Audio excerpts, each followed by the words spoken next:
Ibinahagi ng aktres at dating TV host na si Bettina Carlos ang kanyang unique pregnancy journey na tinawag din niyang miracle.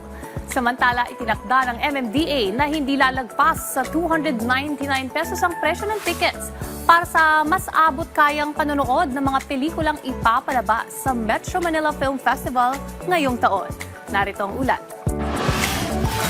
Tiniyak ni MMDA Chairman Attorney Don Artes na hindi lang lalagpas ng 299 pesos ang presyo ng ticket para sa mga pelikulang ipapalabas ngayong Disyembre na bahagi ng 52nd Metro Manila Film Festival. Kasunod ito ng announcement sa unang 4 na official entries ngayong taon. Kasama dito ang mga pelikula ni Aga Mulak na Second Miracle in Cell No. 7. Amir ni Dennis Trillo, Haunted Carnival nila John Arcilia at Julia Barreto, at ang collaboration movie ni Vice Ganda at Vic Soto na The Greatest Showdown. Nagkasundo po kami ng Cinema Exhibitors Association of the Philippines na ililimit po yung presyo ng sine, not more than 299 pesos per ticket. Pwede pa pong bumaba sa 299, depende po sa location. Pero all over the country, hindi po dapat lalagpas ng 299 pesos ang bawat ticket for the entire duration ng festival. Ayon kay MMFF Head of Selection Committee na si Boots Anson Roa, nakabase sa creativity, commercial value, global appeal at Filipino values sa kanilang pagpili ng unang 4 na pelikula.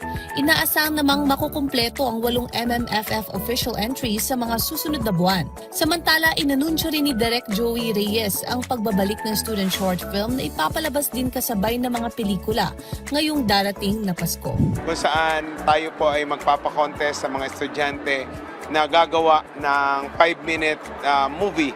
At ang mga mapipili po dyan ay ipalalabas kasama ng mga entries ng 2026 Metro Manila Film Festival.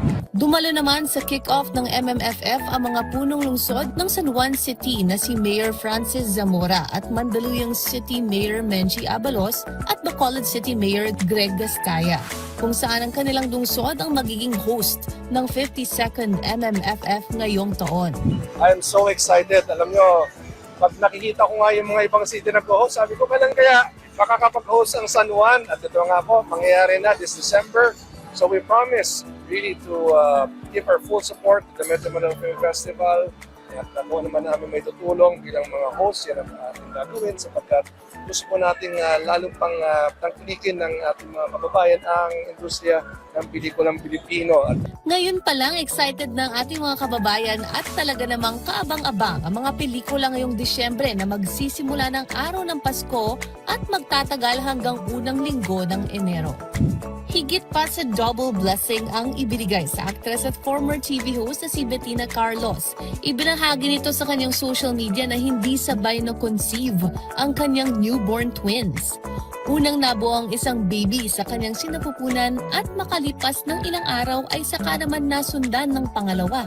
Ito ang superfetation, isang very rare pregnancy phenomenon para sa mga expecting moms.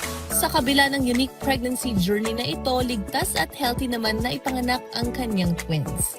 At para sa actress, isa itong tunay na miracle na habang buhay niyang ipagpapasalamat. Abangan muli ang aming entertainment stories dito lang sa Ulat Showbiz.